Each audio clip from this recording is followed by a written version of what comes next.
Good evening. In this edition of Southern Newsweek, we have exclusive inside pictures of an illegal tree hut in Queenstown.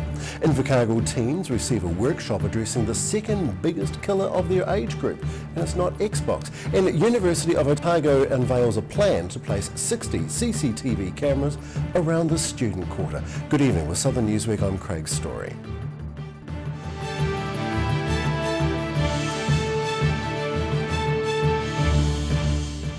The South today has inside pictures of an illegal tree hut built on private Queenstown land a month ago.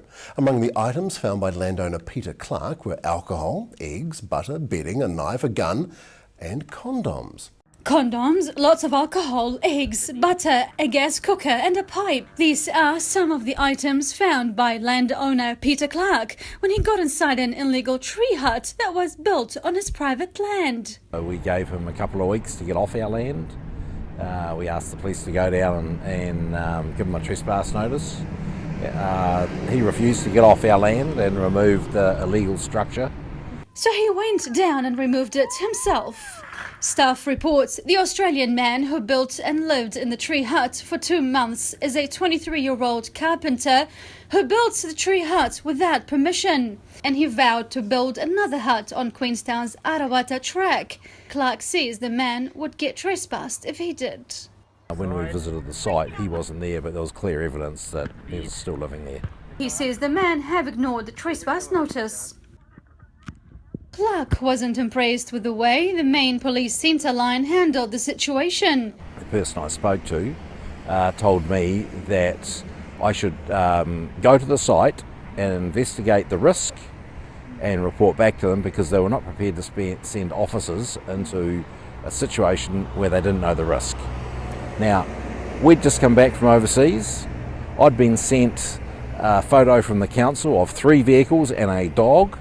So there could have been up to 6 people there, somewhere illegally occupying our land. I'm not a 20-year-old. I'm in my 60s. I had an injured shoulder, and the police were telling me I had to go there and assess the risk of them. They could have done better. Clark says the way the hut was built on a cliff was extremely dangerous. To prevent further intruders, he has asked the council to build a fence along the edge of the Arawata track, but he says they have refused. If the shoe was on the other foot and we had stock on our property wandering onto council land, they'd be insisting we fence it to keep them in. Or if we had people on our land that were causing problems on council land, they would be ensuring that we do something about it. However, both council and DOC seem to think that they've almost taken our land by stealth. Clark says he won't wait to chop a treehouse down next time he finds one. Mina Amso, The South Today. Wanaka farmer John Levy of Roy's Peak is losing patience with tourists. They're defecating in his front paddock. The government has proposed a $178 million tourism infrastructure package for the Clutha Southland region. It is hoped that this will help communities as they cope with the pressure from high numbers of tourists. It began with one post on social media, and then Roy's Peak went viral. A must-do 4-hour walk for tourists visiting Wanaka. But all this popularity has had a downside for neighbour John Levy. Unhappy at the walk having a car park which is too small during the summer peak, no rubbish bin and just one toilet. Oh, there's tons of toilet paper all over the place, crap. I mean, it's inevitable. There's one toilet right here at the base of the walk, okay, and it's a 4-hour return walk at least, and people got to go to the toilet. And they're ill-prepared, you know, they're from different walks of life. You know, they would think, well, there's got to be at least a toilet at the top of it, but there's not. So they have to defecate, urinate, whatever. You can't blame them. It's our fault in that, well, it's government's fault in light that they're not managing it properly. The South Today spoke to Levy on Wednesday. Today, Thursday, the government announced its new $178 million funding package designed to help communities in the Clutha Southland region provide the facilities tourists are in need of. I'm Kerry Waterworth for The South Today. Invercargill teens took part in a workshop today to address the second biggest killer of their age group, accidents on the roads. The workshop was led by RYDA, RYDA, and supported by stakeholders from the community, and the students say they're looking forward to putting their new techniques into practice.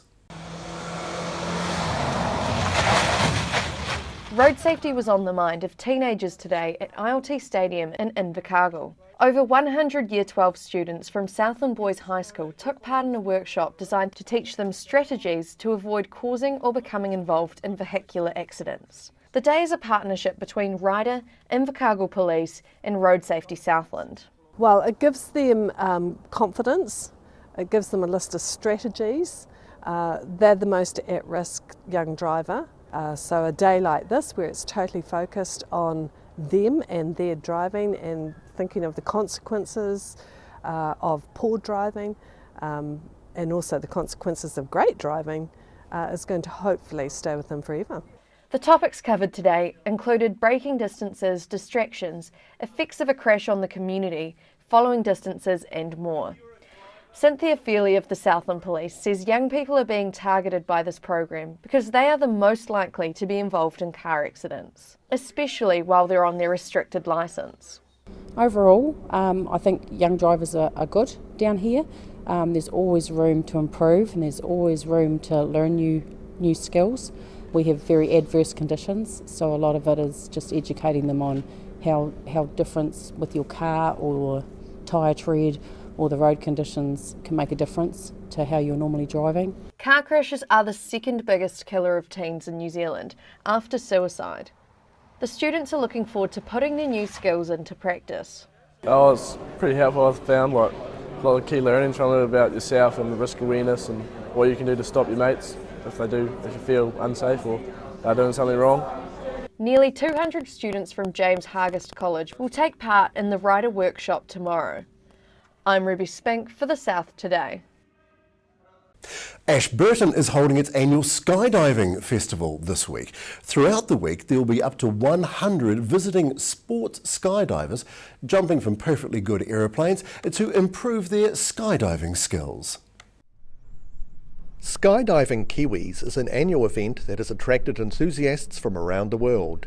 New Zealander Lee Barraclough is in charge of the event. It's really super great for Ashburton.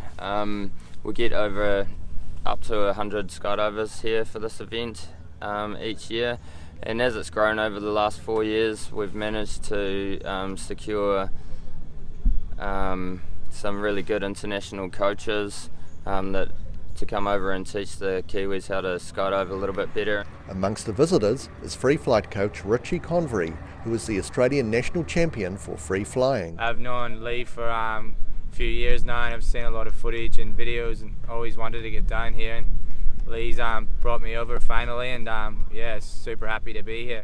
New Zealand aeroplane manufacturer Pacific Aerospace has provided their new plane for the event. Now this aeroplane's the P750 and it's rigged out for skydiving.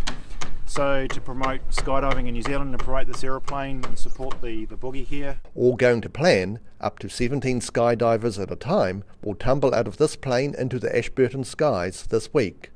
Rudy Adrian, The South Today. The University of Otago has unveiled a plan to dot 60 CCTV cameras around the student quarter and about central Dunedin at a cost of more than $1 million. The university hopes to begin work this year on campus before going to phase 2 off campus next year. The University of Otago is to expand the number of security cameras around North Dunedin.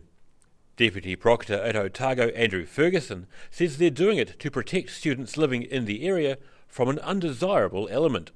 This is just an expansion of our CCTV network that we currently have. We've noticed over recent years an increase in non-student offending around the campus, and we see this as a tool to enhance our student safety. The estimated cost of the project is just over $1.2 million. Ferguson says there are approximately 400 cameras on the university's campus at present. Their plan is for 60 additional cameras to be stationed around the campus, keeping watch. Absolutely. I think there's been statistical information that backs up the fact that cameras do assist us to reduce crime in the area. Ferguson says their proposal is in the planning stage and consultation with stakeholders is about to begin. We're just entering our pre-planned phase of consultation. So once that's complete, we'll evaluate the feedback and go from there. If successful, the proposal will see more cameras on public streets around Otago Uni. Ferguson is reassuring residents of the student quarter their privacy isn't under threat. Look, we're increasing the cameras, or proposing to increase the cameras in our area for student safety and the safety of the community. The cameras are put up on public streets, so I don't think there's any privacy risks. Obviously, the Privacy Commissioner has been made aware of this some 18 months ago, and I don't believe this will negatively impact on people's privacy in the area. Consultation with the Otago University Students Association is due to begin today. OUSA President Hugh Baird says they will hold a referendum and student forum on the topic later this month. Daryl Baser, The South Today. Still to be seen and heard on the Southern Newsweek, painted rocks being hidden in public places, and Southlanders prepare for their changing farming futures.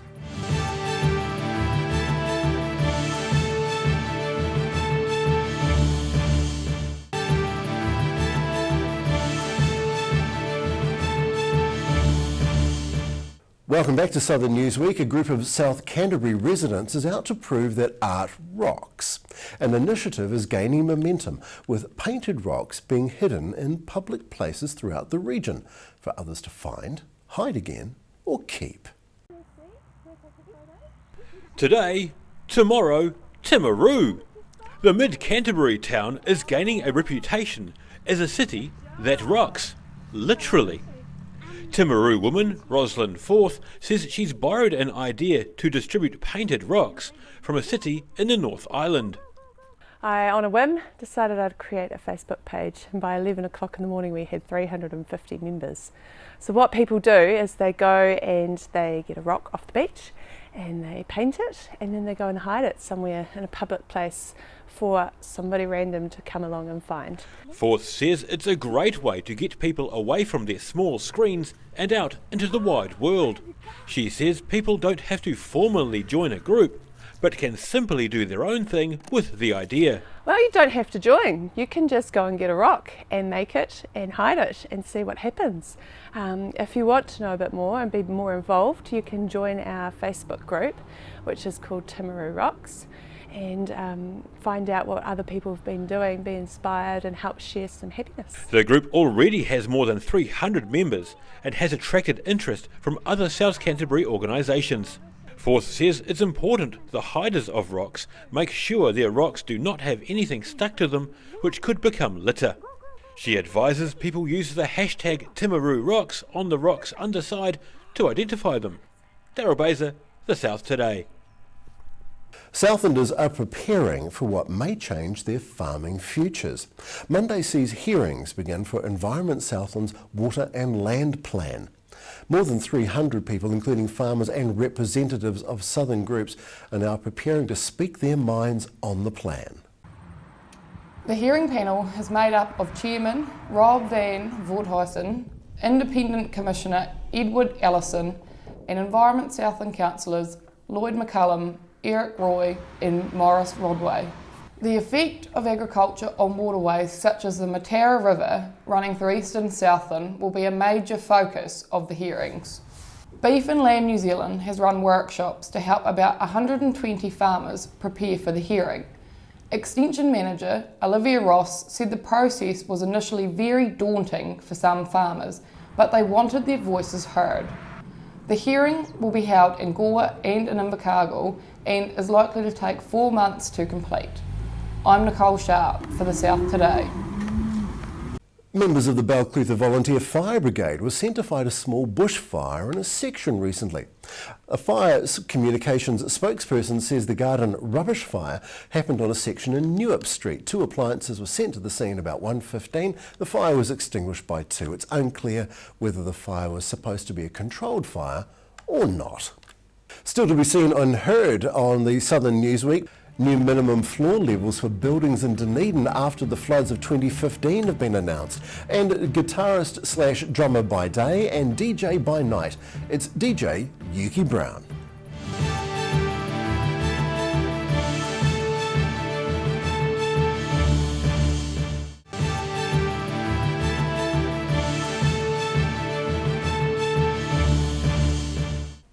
Welcome back to Southern Newsweek. The Dunedin City Council is introducing new minimum floor levels for buildings in some parts of Dunedin following the disastrous floods of 2015. Under the new regulations, residential buildings, including new homes, extensions and rest homes across low-lying parts of Dunedin City, will need to be built higher off the ground than previous. The South Today's reporter Roselle Labone has more. The Dunedin City Council is responding to concerns following the June 2015 floods by introducing new minimum floor levels which are, in most cases, higher than current specifications. The move is to protect new homes in low-lying areas including South Dunedin, the Tairi Plain, Brighton, Tomahawk and parts of the Kaikorai Valley. Dunedin City Council staff have been analysing data since the June 2015 flood and say the new levels will provide a greater level of protection for residents in these areas. The changes are to cope with the type of flooding associated with 1 in 50-year rainfall events. Got a minimum floor level in your home that means that it's safe from a 1 in 50-year flood event. That means that home can be lived in much longer than something that's obviously built at ground level that's going to be inundated. And so that for us is about sustainability and will make South Dunedin a lot more viable in the long term. For areas which flooded in 2015, the new minimum floor levels will be set another 400 millimetres past the height of the floodwaters. In other areas identified as flood prone, the new minimum floor levels will be an additional 500 millimetres past ground level. The changes are likely to affect small numbers of proposed buildings and could involve extra cost. At the moment, there are 4 building consent applications in the system where the new levels apply. There's no cost to the ratepayer as such. It's really, this is down to individual developments, and so any costs that will be incurred by a raised floor level will be incurred by the developer. The City Council hopes to be able to provide detailed maps over coming months that show what levels apply to individual properties. I'm Roselle Labone for the South Today. May is New Zealand Music Month, where local artists and their music are celebrated. Queenstown's South Today reporter caught up with Yuki Brown. Brown is a guitarist slash drummer by day, but he's a DJ at night. Here's Marina Amso with the beat. Queenstown entertainer and DJ Yuki Brown wouldn't spend a night not in the local bar playing tunes till the early hours of the morning. And 5 years on, he's still living his dream. You know, every opportunity that I can have to make more of it, the better. Brown says DJing in Queenstown has its ups and downs, and he believes the transiency of the resort town makes a following rather difficult. I feel like understanding the crowd that you have in front of you is always the most difficult part, but for me, I find that challenge rewarding when you nail it. And on the biggest challenge for young New Zealand artists. Because it's such a small market, you have to really be able to differentiate yourself from the rest, unless you want to be a full-time working musician rather than a breakout artist. Brown would like to make a name for himself, be established as a standalone artist and entertainer. 100%. I'd love to be a DJ that can produce tunes that people can, you know, use to whatever scenario they want. Following the footsteps of well-known DJs in the market, the likes of the late trance producer and DJ Robert Miles. Brown hopes a few months spent in Auckland later this year would help establish a footing in the industry. This track is recorded by Brown.